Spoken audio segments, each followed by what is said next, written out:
পয়সা লাগবে না, নিজের জান খানাকে আপনাকে সঁপে দিয়েছি। নবী গো, যদি আপনার দরকার না থাকে, আপনার যদি প্রয়োজন না থাকে, আপনার যদি বিহার দরকার না থাকে, আমার দরকার রয়েছে নবী গো, ওই মেয়ে ছেলেটার বিয়ে আপনি আমার সাথে লাগিয়ে দেন, ওর বিয়েটা আপনি আমার সাথে লাগিয়ে দেন, আমি তাকে বিবাহ করব। একজন সাহাবী বলছেন, হুজুর যদি আপনার দরকার না থাকে বিয়ে করার, আমার দরকার রয়েছে, ওর বিয়েটা আপনি আমার সাথে লাগিয়ে দেন। এবারে যখন কথাটা বলা যে হ্যাঁ আপনি আমার সাথে বিয়ে লাগিয়ে দেন, তখন নবী বলছেন, হাল ইনদাকা মিন শাই, রে সাহাবী তুমি তো বিয়ে করবে, তোমার কাছে মোহর দেওয়ার মতন কিছু আছে রে বাবা, তোমার কাছে মোহর দেওয়ার মতন কিছু আছে? সে সাহাবী বললেন, ইয়া রাসূলুল্লাহ, আমি মনে করলাম আপনাকে নিজের জান খান হেবা করে দিয়েছে, মোহর লাগবে না বলে আমি রাজি হয়ে গেলাম। নবী গো, আমার কাছে কোনো টাকা নাই, পয়সা নেই, আমি মোহর দিতে পারবো না। এবার নবী বললেন, সাহাবী রে, তোমার অতক্ষণ পর্যন্ত বিয়ে হবে না রে বাবা, যতক্ষণ পর্যন্ত তুমি তাকে মোহর আদায় না করবে। যাও, বাড়ি যাও, দেখো কিছু পাও কিনা, বাড়িতে তুমি চলে যাও, আর যাওয়ার পর তুমি বাড়ি থেকে কিছু নিয়ে এসো। যতক্ষণ পর্যন্ত তুমি মোহর আদায় না করবে, অতক্ষণ পর্যন্ত তোমার বিয়ে চলবে না। এবার সেই সাহাবী বাড়ি চলে গেলেন, এবার খোঁজাখুঁজি করতে লাগলেন, দেখে কিছু পাই কিনা। আমাদের মতন তো নাই, কিছু না ছেড়ে চলে এক কুইন্টাল মাকে গলা বিক্রি করে দিই, কিছু না ছেড়ে চলে একটা ছাগল গলা বিক্রি করে দিই, কিছু না আছে চল এই গম গলা কিছু বিক্রি করে দিই। এত গরিব মানুষ, এত গরিব মানুষ, বাড়িতে খুব খোঁজাখুঁজি করলেন, কিন্তু বাড়ি থেকে কিছু আনতে পারলাম না। এবার সেই সাহাবী এসে মজলিসে বললেন, ইয়া রাসূলুল্লাহি মা ওয়াজাদতু শাইয়া, আমি বাড়ি থেকে কিছুই আনতে পারলাম না নবী গো, আমি অনেকক্ষণ ধরে খোঁজাখুঁজি করলাম, কিন্তু বাড়ি থেকে আমি কিছুই আনতে পারলাম না। নবীজি বললেন, না দেখো, আবার যাও বাড়ি, উনজুর ওয়ালাউ খাতামান মিন হাদিদ, একটা লোহার আংটি যদি পাও উঠে নিয়ে এসো, কিন্তু মোহর দিতে হবে। বাড়ি যাও। ফের বাড়ি চলে গেলেন। বাড়ি যাওয়ার পর আবার খোঁজাখুঁজি করতে লাগলেন, দেখে কিছু পাই কিনা। নবী বললেন, সামান্য একটা লোহার আঙ্গুঠি তুমি নিয়ে এসো। চাঁদের আংটির কথা বললেন না, সোনার আংটির কথা বললেন না, হীরা মুক্তার আংটির কথা বললেন না, সামান্য লোহার আঙ্গুঠির কথা রাসূল বললেন। ও আল্লাহর বান্দারে, যদি তুমি একটা সামান্য লোহার আঙ্গুঠি আনতে পারো, ওই আঙ্গুঠি মোহর করে দেব। যাও, তুমি বাড়ি যাও, একটা তুমি লোহার আঙ্গুঠি নিয়ে এসো। সেই সাহাবী আবার বাড়ি চলে গেলেন, আবার খোঁজাখুঁজি করতে লাগলেন, দেখি একটা লোহার আঙ্গুঠি পাই কিনা। এবার খুঁজতে খুঁজতে খুঁজতে খুঁজতে অনেকক্ষণ ধরে খোঁজাখুঁজি করলেন, কিন্তু ওরে সুবহানাল্লাহ, একটা লোহার আঙ্গুঠিও পর্যন্ত পেলেন না। এবার নবী কেসে বললেন, ইয়া রাসূলুল্লাহ, অনেকক্ষণ ধরে আমি খোঁজাখুঁজি করলাম নবী গো, কিন্তু আমি একটা লোহার আঙ্গুঠিও পর্যন্ত আনতে পারলাম না। এবারে নবী বললেন, তাহলে কি হবে? তুমি তো কিছু আনতে পারলে না, কেমন করে তোমার বিয়ে হবে? তখন সে সাহাবী বলছেন, ওয়ালাকিন হাযা ইজারি, নবীজি আমার পিন্ধনে এখানটা লুঙ্গি আছে। রাসূল বলছেন, মা তাসনাউ বিজারিক, আরে লুঙ্গিতে কি হবে? বলছে, আমি দুই ভাগ করব, এক ভাগ পরনে রাখবো, এক ভাগ তাকে মোহর দিব। নবীজি বললেন, না, লুঙ্গিটা তোমার মোহর হবে না, কারণ একটা লুঙ্গি দুই ভাগ করে যদি একটা ভাগ মোহর দাও, তো আর কিছুই হবে না, ওড়নি দোপাট্টা চাদর কিছুই হবে না। আর তুমি যদি পরনে রাখো তো তোমার পিন্ধা হবে না, এই জন্য তোমার হবে না। এবার কিছুই আদা করতে পারলেন না, সে সাহাবী চুপচাপ মজলিসে বসে গেলেন। আমি তো আর দিতে পারলাম না কিছু, আর কি বিয়ে হবে? চুপচাপ বসা পর একটুখানি বসলেন, যে বাড়ি থেকে হাঁটতে শুরু করেছে। কিছু দূর যখন চলে গেলেন, নবীজি আমার তাকে ডাক দিয়েছেন, লোকটাকে ডাকো রে, লোকটাকে ডাকো। এবার তাকে ডাকা হলো। আল্লাহ নবী বললেন, ও সাহাবী রে, আমি জানতে পারলাম তুমি গরিব মানুষ রে বাবা। তোমার বাড়ি থেকে যখন একটা সামান্য একটা লোহার আঙ্গুঠি এলো না, তুমি যখন একটা লোহার আঙ্গুঠিও আনতে পারলে না, তাহলে আমি জানতে পারলাম তুমি গরিব মানুষ।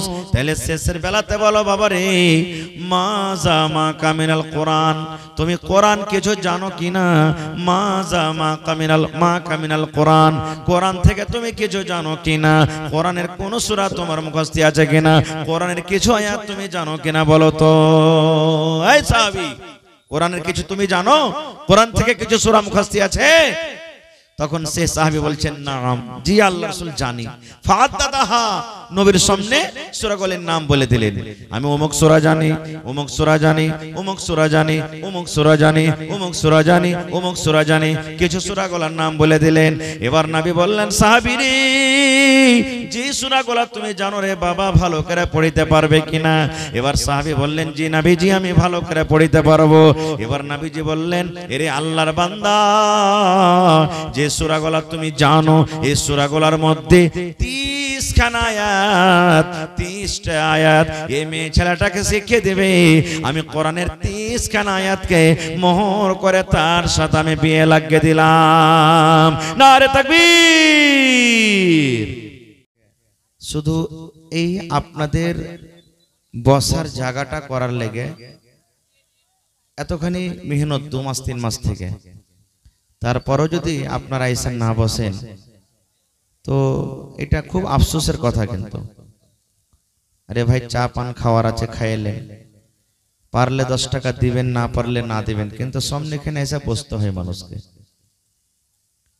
এই মানুষটাকে আল্লাহ রাসূল বলেছেন যে যখন তুমি সন্ধ্যা করিবে তো সকালের আশা করিও না যে সকাল করতে পাবো, আর সকাল করিবে তো সন্ধ্যার আশা করিও না। আজকে জালসা শুনতে এসেছি আমরা, এটাই মনে করতে হবে যে এরপরে আর পাবো কিনা সেটা আল্লাহ জানছে, এটাই মনে হয় শেষ জালসা, শেষ বৈঠক। তো ভাই এখনো সময় আছে, যারা আছেন এদিক ওদিকে আসেন, বসেন সামনে। সামনে বসতে গেলে আপনারাও শুনতে ভালো লাগবে, আমাদেরকেও বলতে ভালো লাগবে। আপনারা এদিক ওদিকে না থেকে এখন আসেন, আল্লাহর রাস্তায় বসেন।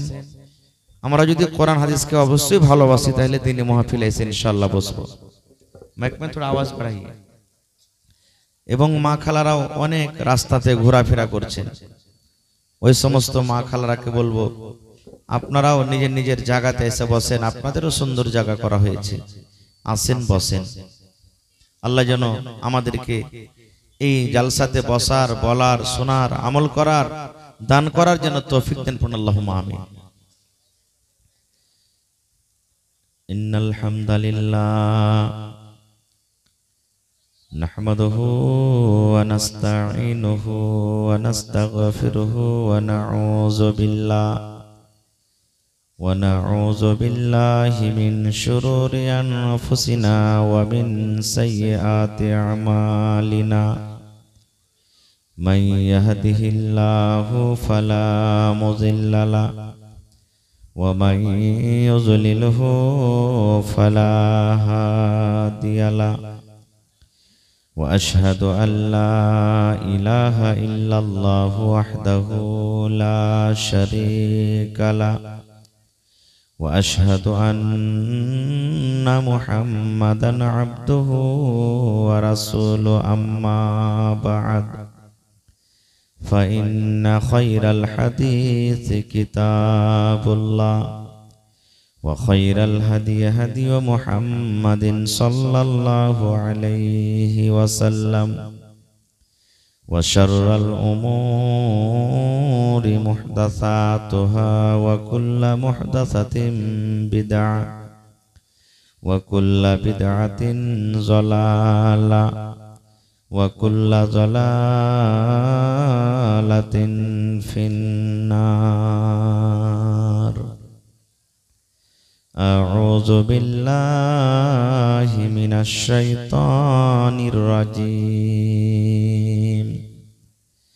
بسم الله الرحمن الرحيم. ألف لام ميم.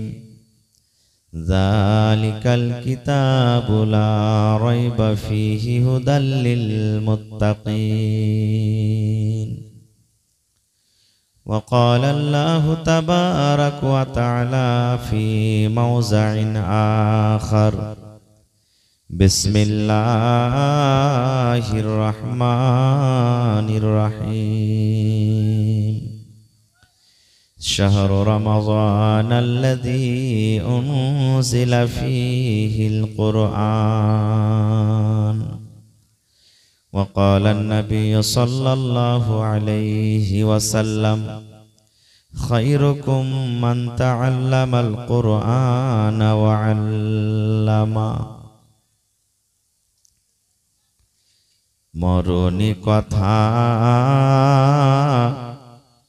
স্মরণ কি তোর নাই, মরণী কথা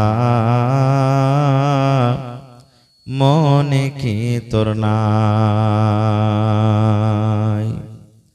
মরণী কথা স্মরণ কি তোর নাই রে মুমিন ভাই, মরণী কথা মনে কি তোর নাই। তুমি যখন যাবে মরে, তুমি যখন যাবে মরে, নিয়ে যাবে খাটে করে, রেখে দিবে মাটির বিছা নাই রে মুমিন ভাই, মরণী কথা স্মরণ কি তোর নাই। মাল ধন পয়সা করি,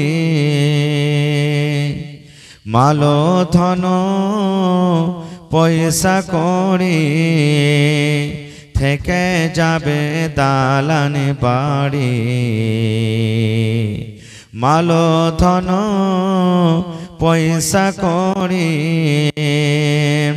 থেকে যাবে পাকার বাড়ি, কিছুই তোমার কাজে আসবে না রে মুমিন ভাই, মরণী কথা মনে কি তোর নাই, মরণী কথা স্মরণ কি তোর নাই রে মুমিন ভাই, মরণী কথা স্মরণ কি তোর নাই। নারে তাকবীর। আজকে জলসার আমার যোগ্যতময় শ্রদ্ধেয় সভাপতি সাহেব, উপস্থিত উলামায়ে কেরাম, সামনে বসে থাকা ইসলাম দরদি দিন দরদি ভাই ও বাবাজিরা, পর্দানাসীন মায়েরা খালারা, সমস্ত তারিফ ও গুণগান সেই মহান আল্লাহ তাবারাক ওয়া তাআলার জন্য, যে মহান আল্লাহ তাবারাক ওয়া তাআলা আজকে আমাদেরকে এই দানিপুর গ্রামের এই হিফজুল কোরআন মাদ্রাসার এই জালসার পিন্ডালের তলাতে একত্রিত হয়ে বসে কিছু বলার ও শোনার তৌফিক দিয়েছেন। তাই আমরা সে আল্লাহ তাবারাক ওয়া তাআলার প্রশংসা করি, অন্তর থেকে মুহাব্বতের সাথে সকলেই পড়েন আলহামদুলিল্লাহ। একটু জোর করে পড়েন ভাই আলহামদুলিল্লাহ। তারপর আমাদের শেষ নবী হযরত মুহাম্মদুর রাসূলুল্লাহ পড়েন সাল্লাল্লাহু আলাইহি ওয়াসাল্লামের পর অগণন দারুদ শরীফ শান্তির ধারা বর্ষিত হোক, আমিন। আল্লাহুম্মা সাল্লি আলাইহি আল্লাহুম্মা বারিক আলাইহি। বন্ধুগণ, আজকে আমি আপনাদের সামনে কোরআন মাজিদের দু জায়গা থেকে দুখানা আয়াত তেলাওয়াত করেছি, সাথে আল্লাহর নবী মুহাম্মদ সাল্লাল্লাহু আলাইহি সাল্লামের একটা হাদিস পড়েছি। সে আয়াত এবং হাদিসকে সামনে রেখে আমি আমার বক্তব্য ইতি করব। আমা তাওফীকি ইল্লা বিল্লাহ। আল্লাহর কাছে দোয়া করি রব্বুল আলামিন আমি যা কিছু বলবো যেন সহিহ হাদিস এবং কোরআন থেকে বলতে পারি এবং সাথে সাথে সকলে আমল করতে পারি, তার জন্য আল্লাহ আমাদেরকে তৌফিক দেন। পড়ুন আল্লাহুম্মা আমিন। ভাই মুসলমান, এই গ্রামটার নাম হলো কি দানিপুর, নাকি? কথা বলেন একটু। জি, আমার মনে হয় যে এই গ্রামের লোক খুবই দানি, নাকি? মানে গ্রামের যে হিসাবের নাম, তো নামটার কিছু আগে পিছে মানে মতলব থাকে। এই দেখবেন বাঙালি একটা গাঁ আছে কচড়া গোপালপুর, কচড়া। তো হয়তো মানুষের ওই গায়ে কিছু এরকম আছে যে হয়তো কচড়া নাম পড়ে গেছে। কোন জায়গাতে আছে ঘোঁচাটোলা, গ্রামের নাম হলো ঘোঁচাটোলা। এই ধরনের এটা হলো ভালো নাম, দানিপুর। মনে হয় এই গ্রামের মানুষ খুবই দানি। তো আল্লাহর শুকরিয়া আদায় করে যখন দানি, একটু জোর করে পড়েন আলহামদুলিল্লাহ, আরো জোরে পড়েন আলহামদুলিল্লাহ। তাহলে আজকে বুঝতে পারবো যে অবশ্যই এর নামটা খালি দানি রেখেছে আর না অরিজিনালি দানি আছে। মেলায় মানুষ দেখবেন কাহারের নাম আছে রহমাতুল্লাহ, মানে কি আল্লাহর রহমত, কাহারের নাম রহমত শোন, আর ওয়ার দ্বারাতে যদি খালি একটা ভুল হয়ে যায় তো কি কহবে, এমনি খালি নাম রহমত ছেড়ে দিয়েছে, তোর নাম রহমত লাগবে, তোর নাম হলো জহম, বলে কি বলে না। কাহারের নাম যদি বারকাত থাকে, ওর দ্বারাতে যদি কোনো ভুল হয়ে যায় তো কি কহবে, খালি নামই খালি বরকত, কামের দিকে কিছু লয়।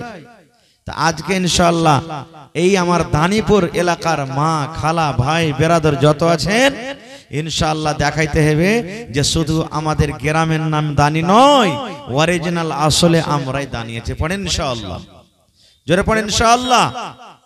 আজকে হলো মাদ্রাসার জালসা, এটা হলো হিফজুল কোরআন মাদ্রাসা। সুবহানাল্লাহ, খুব এটা আপনার নসিব ভালো যেখানে একটা হিফজুল কোরআন মাদ্রাসা খোলা হয়েছে। ভাই আমার, আজকে আমরা মনে করছি কোরআন তো পড়িতে জানি যে মৌলভী সাহেব, কোরআন পড়াটা বড় জিনিস নয় ভাই, শুধু কোরআন শিখালাটা বড় জিনিস নাই।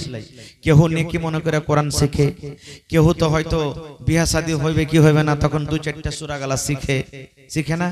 দাদু নানা যারা মজাকে লোক আছে, ছেলে বড় হয়ে গেছে, 15 বছর 20 বছর হয়েছে, তখন ওকে মজাকে কইবে, হাবে আব্দুল জব্বার কাল বাদ পরশু তোকে দেখতে আসবে, তুই যে একটাও কিছু পড়ালেখা করলি না, তো কি কহবি মানুষের সামনে, বে দুটা সূরা গালা শিখ না। তখন ওই যে বিহাটা যাতে হয়ে যায় কোন রকম, তখন ও টাইনা টুইনা হাত পা গোড়া করে দুটা সূরা শিখবে। এগুলার নাম শিখালয় ভাই। কত মানুষ কইবে জানেন যে মাওলানা আমার বেটি 3 ফিরা কোরআন পড়ে লিয়েছে। কয় ফিরা পড়েছে? 3 ফিরা কোরআন পড়েছে। কেউ এই রমজান মাস আসবে তখন কইবে আমার 2 ফিরান হইলো জি বুবু, আর একজন কইবে আমার 5 ফিরান হইলো জি বুবু, আর একবার কইলে ছাইলা পেলে পারেনি তবে মিলিয়ে জুলিয়ে 3 ফিরান হইলো জি বুবু। ভাইরে, কোরআন ফিরা দেওয়াটা জরুরি লয়, কোরআনটা বুঝতে হবে, কোরআন বুঝতে হবে যে আল্লাহ তাআলা কি বলছেন। আল্লাহ রাসূলের একটা হাদিস আছে, নবীজি বলেছেন কি, যে কোরআন যারা জানে, ভালো করে শুনবেন, কোরআন যারা জানে এবং কোরআনের মানে বুঝে, ওরাকে নবীজি বলেছেন এরা হলো কলমা নেমুর মতন। কিসের মতন? কথা বলেন, কিসের মতন? আর একটু জোরে বলেন। আপনারা ভাত খাননি মনে হয় নাকি? একটু কথা জোরে করে বলবেন ভাই, তাহলে আমাকে বলতে ভালো লাগবে। ভালো করে শুনেন, নবীজি বলেছেন যারা কোরআন জানে আর কোরআনের মানে বুঝে, কোরআন পড়িতে জানে আর কোরআনের মানে বুঝে, মাইক में थोड़ा आवाज बढ़ाइएगा ভাই। কোরআন যারা পড়িতে জানে এবং কোরআনের মানে বুঝে, ওরাকে রাসূল বলেছেন কলমা লেবুর মতন। কিসের মতন? সান্তলা নেমু আমরা খেয়েছি, খুব খাচ্ছি নাকি? কেন বললেন আপনি জানছেন। আপনারা যে বসে আছেন, একটা কোনো ভাই যদি আশেপাশে যদি কলমা লেবু ছিঁড়া খায়, তা আপনি বুঝতে পারবেন কি পারবেন না যে আঞ্জর পাঞ্জরে কেউ কলমা লেবু খাইছে কি খাই না? মন খানটা জরুর আপনার লালাইবে, শালা একলে খাইলে আমাকে দিলে না, হ্যাঁ মানে কি আপনার মজা লাগবে, সেন্টটা পেলেন, আপনার লাভ হলো, শরীরটা ভালো লাগবে আপনাকে, কলমা লেবুর সেন্টটা ভালো। এরা হলো কে কারা? যারা কোরআন জানে এবং কোরআনের মানে বোঝে। এবার রাসূল বলেছেন কি, রে আমার উম্মত, যারা কোরআন জানে কিন্তু কোরআনের মানে বুঝে না, কোরআন পড়িতে জানে কিন্তু কোরআনের মানে বুঝে না, এরাকে নবী বলেছেন এরা হলো খাজুরের মতন। এরা কার মতন? খাজুরের মতন। কেন খাজুরের মতন বললেন? আপনারা জানেন খাজুর খাইতে মিঠা, কিন্তু এক পকেট খাজুর যদি আপনি একাই বসে খায় যান, আর আপনার পাঞ্জরে যদি লোক বসে থাকে, ওরা একটুকু সেন্ট নাকে পাবে না যে আমার পাঞ্জরে খাজুর খায়। পাবে কি? পাবে না। তাহলে আপনি খাজুর খাইবেন, খাজুর মিঠা আছে কি তিতা আছে, খাজুর খাইতে ভালো লাগে কি লাগে না শুধু আপনি জানবেন। আপনি খাজুর খাইছেন, আপনার আঞ্জর পাঞ্জর যারা আছে এরা বুঝতে পারবে না কি লোকটা কেমন খাজুর খায়। কিন্তু নবী বলেছেন, হে আমার উম্মত, যারা কোরআন জানে এবং কোরআনের মানে বুঝে এরা হলো কলবা লেমুর মতো রে, এরা হলো সন্তলা লেমুর মতন। সন্তলা লেমু যে খাইবে স্বাদ পাবে, সন্তলা লেমু যে খাইবে নিজে মজা পাবে, এবং ওর আঞ্জর পাঞ্জর যারা থাকবে ওরাও তার সেন্ট সঙ্গে তারা মজা পেয়ে যাবে। এই জন্য কলমা লেমু হইতে হবে। কি হইতে হবে? জোরে বলেন, কি হইতে হবে?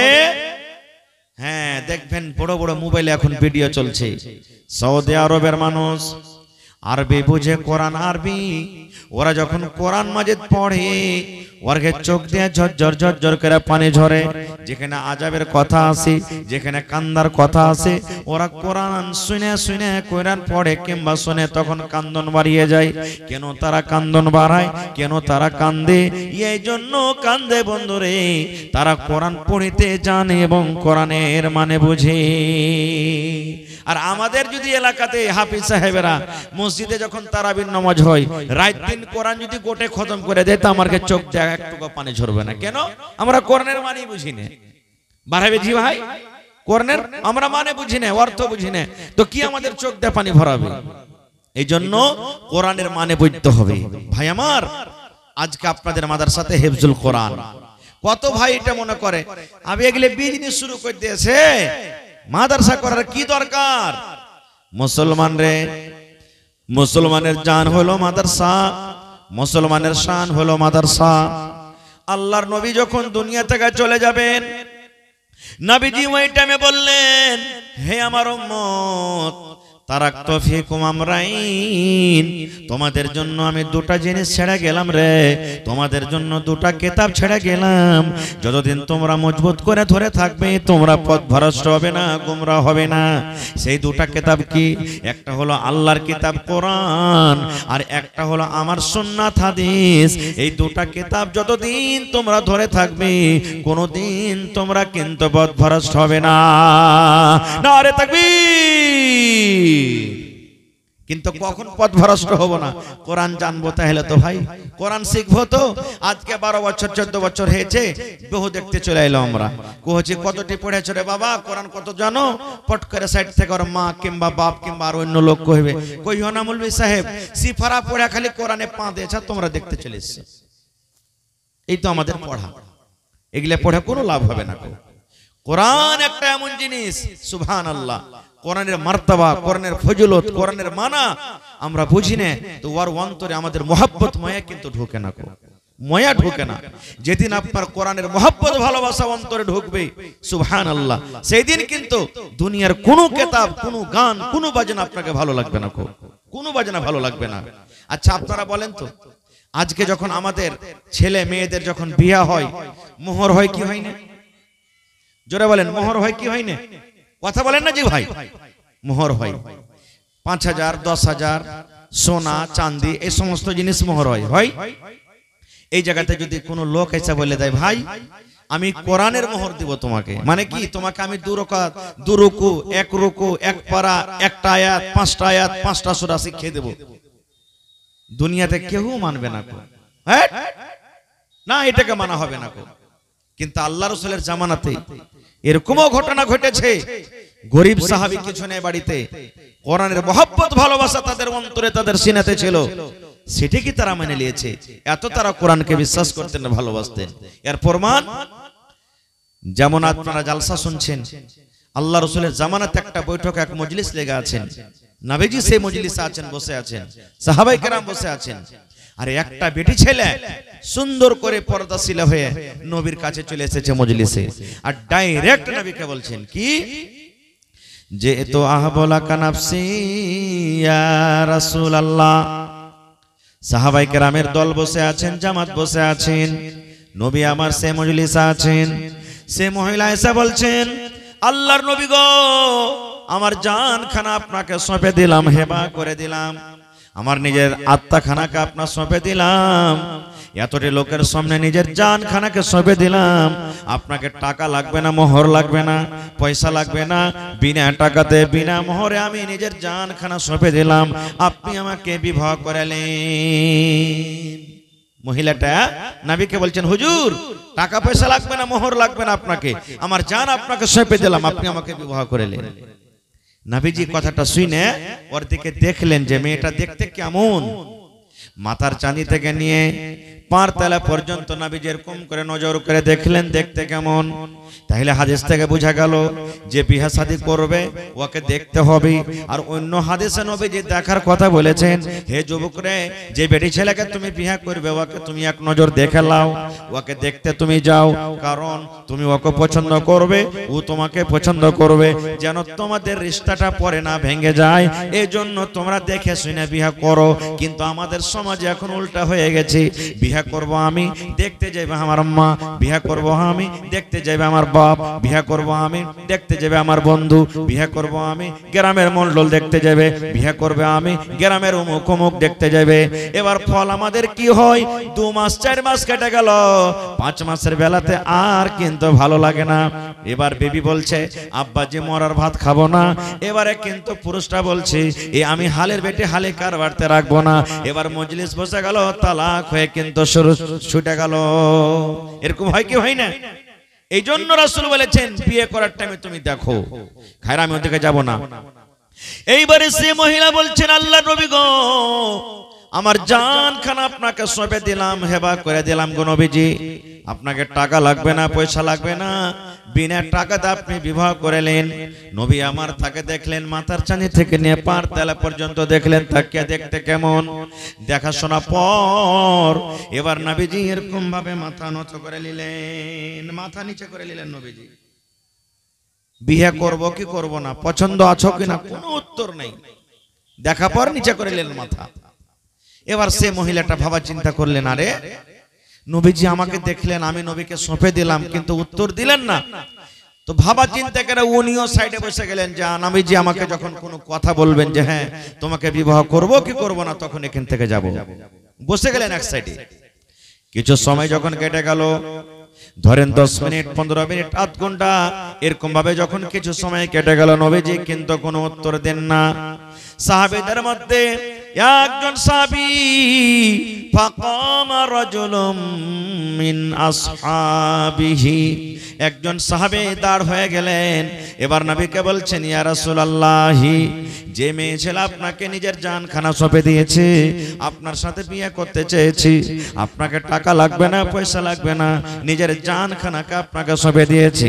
নবী গো, যদি আপনার দরকার না থাকে, আপনার যদি প্রয়োজন না থাকে, আপনার যদি বিহার দরকার না থাকে, আমার দরকার রয়েছে নবী গো, ওই মেয়ে ছেলেটার বিয়ে আপনি আমার সাথে লাগিয়ে দেন, ওর বিয়েটা আপনি আমার সাথে লাগিয়ে দেন, আমি তাকে বিবাহ করব। একজন সাহাবী বলছেন, হুজুর যদি আপনার দরকার না থাকে বিয়ে করার, আমার দরকার রয়েছে, ওর বিয়েটা আপনি আমার সাথে লাগিয়ে দেন। এবারে যখন কথাটা বলা যে হ্যাঁ আপনি আমার সাথে বিয়ে লাগিয়ে দেন, তখন নবী বলছেন, হাল ইনদাকা মিন শাই, রে সাহাবী তুমি তো বিয়ে করবে, তোমার কাছে মোহর দেওয়ার মতন কিছু আছে রে বাবা, তোমার কাছে মোহর দেওয়ার মতন কিছু আছে? সে সাহাবী বললেন, ইয়া রাসূলুল্লাহ, আমি মনে করলাম আপনাকে নিজের জানখান হেবা করে দিয়েছে, মোহর লাগবে না বলে আমি রাজি হয়ে গেলাম। নবী গো, আমার কাছে কোনো টাকা নাই, পয়সা নেই, আমি মোহর দিতে পারবো না। এবার নবী বললেন, সাহাবী রে, তোমার অতক্ষণ পর্যন্ত বিয়ে হবে না রে বাবা, যতক্ষণ পর্যন্ত তুমি তাকে মোহর আদায় না করবে।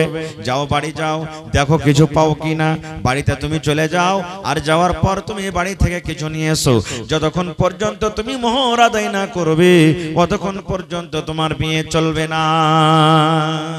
এবার সেই সাহাবী বাড়ি চলে গেলেন। এবার খোঁজাখুঁজি করতে লাগলেন, দেখে কিছু পাই কিনা। আমাদের মতন তো নাই, কিছু না ছেড়ে চলে এক কুইন্টাল মাকে গলা বিক্রি করে দিই, কিছু না ছেড়ে চলে একটা ছাগল গলা বিক্রি করে দিই, কিছু না আছে চল এই গম গলা কিছু বিক্রি করে দিই। এত গরিব মানুষ, এত গরিব মানুষ, বাড়িতে খুব খোঁজাখুঁজি করলেন, কিন্তু বাড়ি থেকে কিছু আনতে পারলাম না। এবার সেই সাহাবী এসে মজলিসে বললেন, ইয়া রাসূলুল্লাহি, মা ওয়াজাদতু শাইয়া, আমি বাড়ি থেকে কিছুই আনতে পারলাম না নবী গো, আমি অনেকক্ষণ ধরে খোঁজাখুঁজি করলাম কিন্তু বাড়ি থেকে আমি কিছুই আনতে পারলাম না। নবীজি বললেন না, দেখো আবার যাও বাড়ি, উনজুর ওয়ালাউ খাতামান মিন হাদিদ, একটা লোহার আংটি যদি পাও উঠে নিয়েছো কিন্তু মোহর দিতে হবে, বাড়ি যাও। ফের বাড়ি চলে গেলেন। বাড়ি যাওয়ার পর আবার খোঁজাখুঁজি করতে লাগলেন, দেখে কিছু পাই কিনা। নবী বললেন সামান্য একটা লোহার আঙ্গুঠি তুমি নিয়ে এসো। চাঁদের আংটির কথা বললেন না, সোনার আংটির কথা বললেন না, হীরা মুক্তার আংটির কথা বললেন না, সামান্য লোহার আঙ্গুঠির কথা রাসূল বললেন। ও আল্লাহর বান্দারে, যদি তুমি একটা সামান্য লোহার আঙ্গুঠি আনতে পারো, ওই আঙ্গুঠি মোহর করে দেব। যাও তুমি বাড়ি যাও, একটা তুমি লোহার আঙ্গুঠি নিয়ে এসো। সেই সাহাবী আবার বাড়ি চলে গেলেন, আবার খোঁজাখুঁজি করতে লাগলেন, দেখি একটা লোহার আঙ্গুঠি পাই কিনা। এবার খুঁজতে খুঁজতে খুঁজতে খুঁজতে অনেকক্ষণ ধরে খোঁজাখুঁজি করলেন কিন্তু ওরে সুবহানাল্লাহ, একটা লোহার আঙ্গুঠিও পর্যন্ত পেলেন না। এবার নবী কেসে বললেন, ইয়া রাসূলুল্লাহ, অনেকক্ষণ ধরে আমি খোঁজাখুঁজি করলাম নবী গো, কিন্তু আমি একটা লোহার আঙ্গুঠিও পর্যন্ত আনতে পারলাম না। এবারে নবী বললেন, তাহলে কি হবে? তুমি তো কিছুই আনতে পারলে না, কেমন করে তোমার বিয়ে হবে? তখন সে সাহাবী বলছেন, ওয়ালাকিন হাযা ইজারি, নবীজি আমার পিন্ধনে এখানটা লুঙ্গি আছে। রাসূল বলছেন, মা তাসনাউ বিজারিক, আরে লুঙ্গিতে কি হবে? বলছে আমি দুই ভাগ করব, এক ভাগ পরনে রাখবো, এক ভাগ তাকে মোহর দিব। নবীজি বললেন, না, লুঙ্গিটা তোমার মোহর হবে না, কারণ একটা লুঙ্গি দুই ভাগ করে যদি একটা ভাগ মোহর দাও তো আর কিছুই হবে না, ওড়নি দোপাট্টা চাদর কিছুই হবে না। আর তুমি যদি পরনে রাখো তো তোমার পিন্ধা হবে না, এই জন্য তোমার হবে না। এবার কিছুই আদা করতে পারলেন না, সে সাহাবী চুপচাপ মজলিসে বসে গেলেন। আমি তো আর দিতে পারলাম না কিছু, আর কি বিয়ে হবে? চুপচাপ বসা পর একটুখানি বসলেন, যে বাড়ি থেকে হাঁটতে শুরু করেছে। কিছু দূর যখন চলে গেলেন, নবীজি আমার তাকে ডাক দিয়েছেন, লোকটাকে ডাকো রে, লোকটাকে ডাকো। এবার তাকে ডাকা হলো। আল্লাহ নবী বললেন, ও সাহাবী রে, আমি জানতে পারলাম তুমি গরিব মানুষ রে বাবা। তোমার বাড়ি থেকে যখন একটা সামান্য একটা লোহার আঙ্গুঠি এলো না, তুমি যখন একটা লোহার আঙ্গুঠিও আনতে পারলে না, তাহলে আমি জানতে পারলাম তুমি গরিব মানুষ।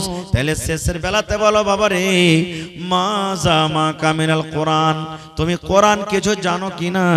মাজা মা কামিনাল কোরআন, কোরআন থেকে তুমি কিছু জানো কিনা? কোরআনের কোন সূরা তোমার মুখস্থ আছে কিনা? কোরআনের কিছু আয়াত তুমি জানো কিনা বলো তো। এই সাহাবী, কোরআনের কিছু তুমি জানো? কোরআন থেকে কিছু সূরা মুখস্থ আছে? তখন সে সাহাবী বলছেন, নাম, জি আল্লাহ রাসূল জানি। ফাদাদাহা, নবীর সামনে সূরাগুলোর নাম বলে দিলেন। আমি অমুক সূরা জানি, অমুক সূরা জানি, অমুক সূরা জানি, অমুক সূরা জানি, অমুক সূরা জানি, অমুক সূরা জানি, কিছু সূরাগুলোর নাম বলে দিলেন।